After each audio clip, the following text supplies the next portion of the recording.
Hey again, this is part 6, so to follow along I recommend watching the other parts first.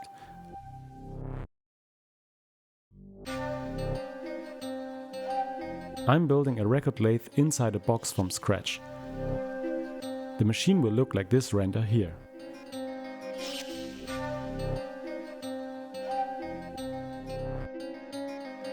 Today we're gonna take a closer look at the mount for the turntable shaft, the belt tensioning system,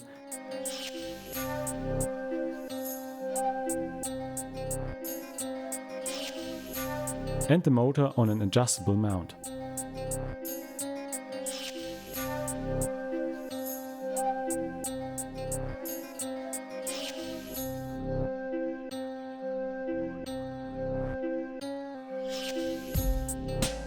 If you like my content, you can support me via PayPal me.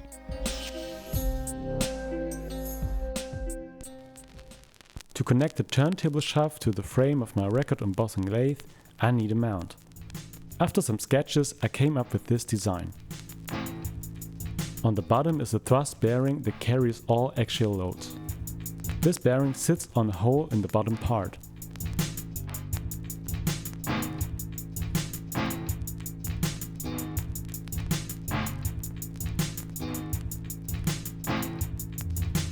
Rectangular nuts to bolt the 3D printed parts together.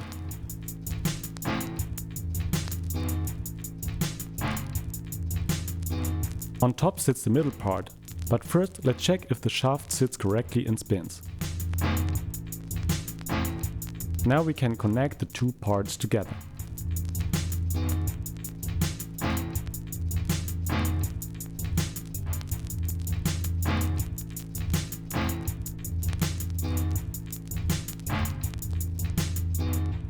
To hold the radial ball bearing in the right position, I designed a 3D printed clamp.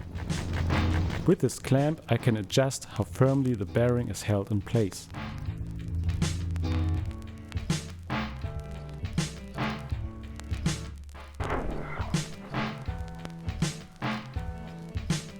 Next, the timing belt is slipped onto the timing gear. Some more rectangular nuts go inside the mount. So I can attach the upper part easily on top. I use 1mm shim washers to keep the parts at the right height on the shaft.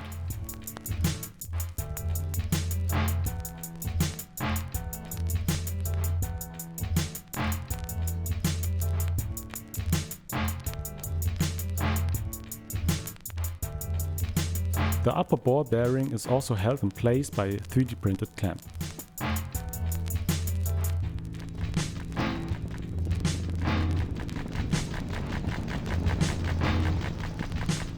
So everything seems ready to be placed inside the machine.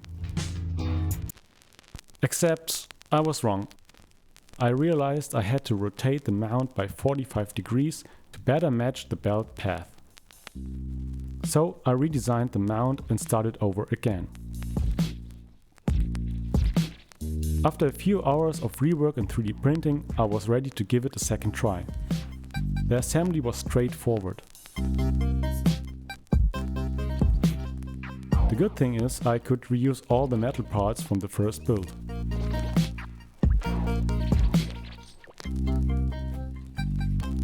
When the bottom and middle parts were connected, I could drop the shaft in easily. The belt now has more clearance. Even when tensioned, it won't touch the walls of the 3D printed mount.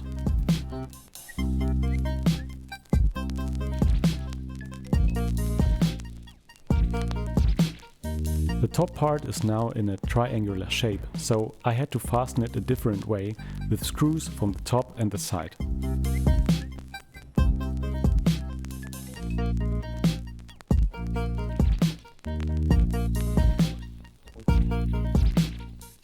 Again, I'm using two 3D printed clamps to hold the bearings in position. The difference is now I'm connecting the parts with two columns to make the structure more rigid and robust.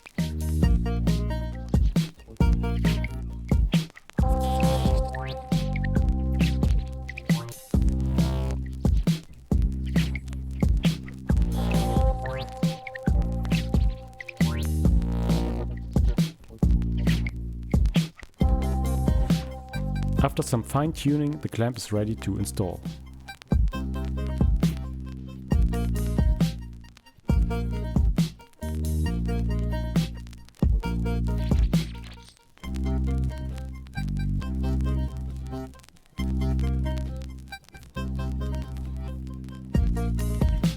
A clamping hub and an adapter for the turntable will be mounted on top of the shaft.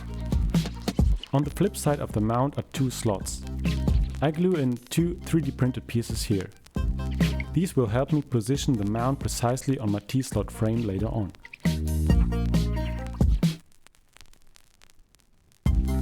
If we strip down the mount, I can show you the parts for the turntable shaft in more details. First, let's remove the clamp, and then the other 3D printed geometry. The shaft itself is not resting on the thrust bearing itself. That's actually the job of the clamp-on collar right here. The lower ball bearing takes the radial forces. It's installed underneath the 16th toothed gear. I choose a GT2 6mm belt for the drive. Above that, another clamp on collar is installed so the shaft won't slide or fall off when the machine is carried upside down. A second ball bearing sits just under the clamping hub, which connects the shaft to the turntable in the future.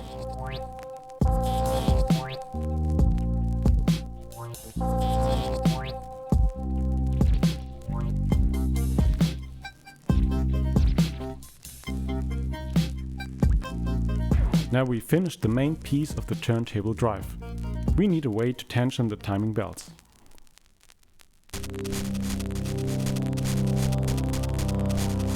First, I cut a new metal rod to length.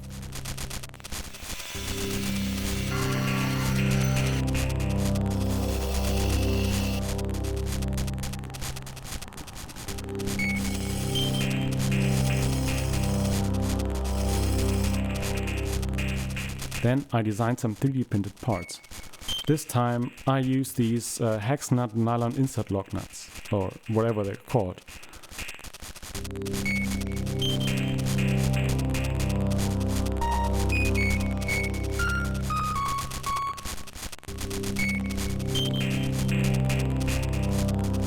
Flanged ball bearings are mounted on both parts.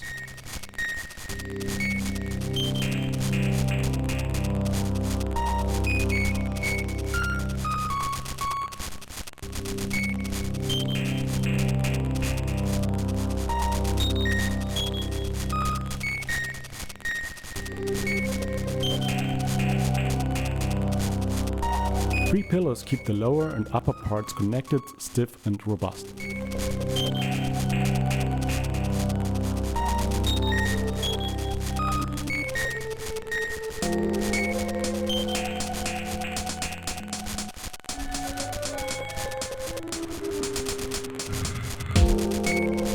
I use two 20-tooth pulleys. They are installed on the 8mm rod with tiny set screws.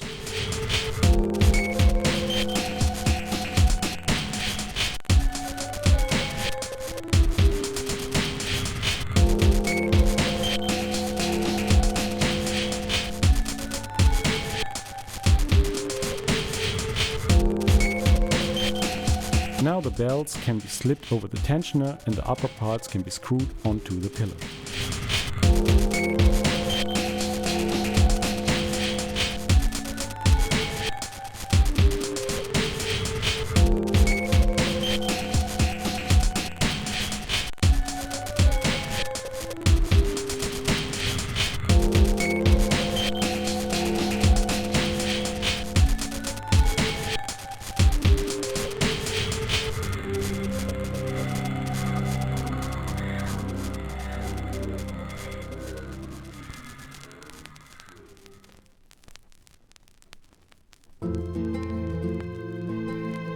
So now we're ready to finish the motor mount.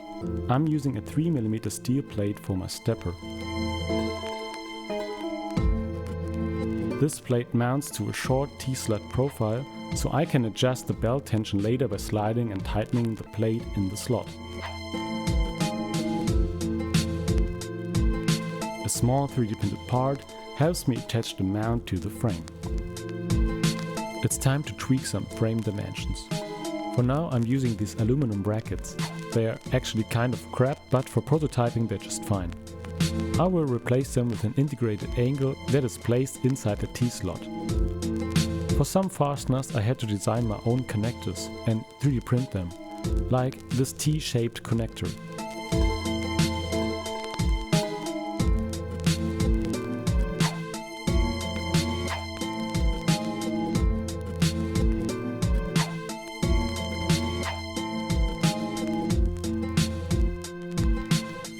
When all frame parts and connectors are mounted, the turntable drive can go inside.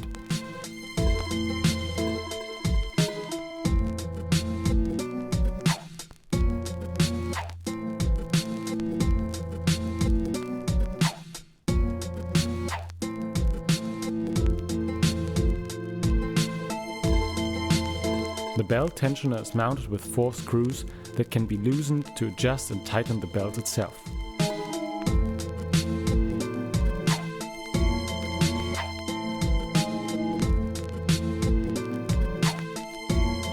The motor mount is installed at one end of the frame.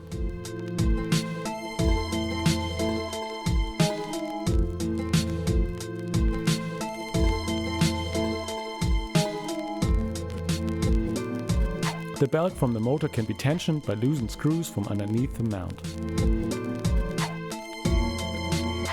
So for now the turntable drive is finished and it's mounted inside the box.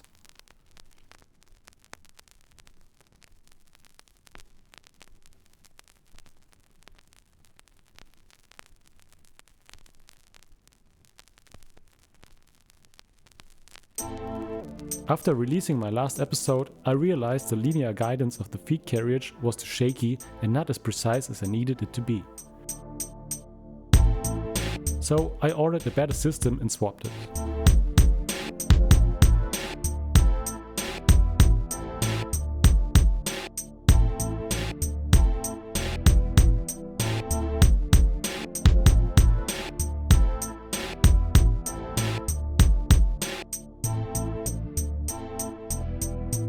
The slats with the black covers are the new, more precise ones.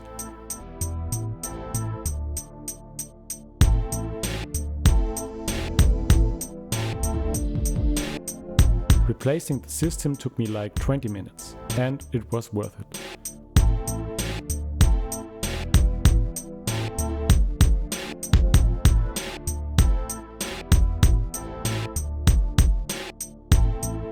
The new system convinced me a lot more.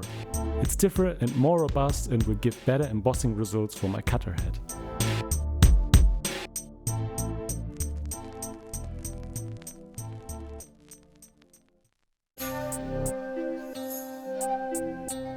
I hope you enjoyed watching my process.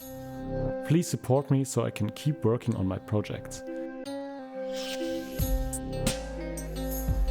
Next time we will take a look at the design of the turntable itself.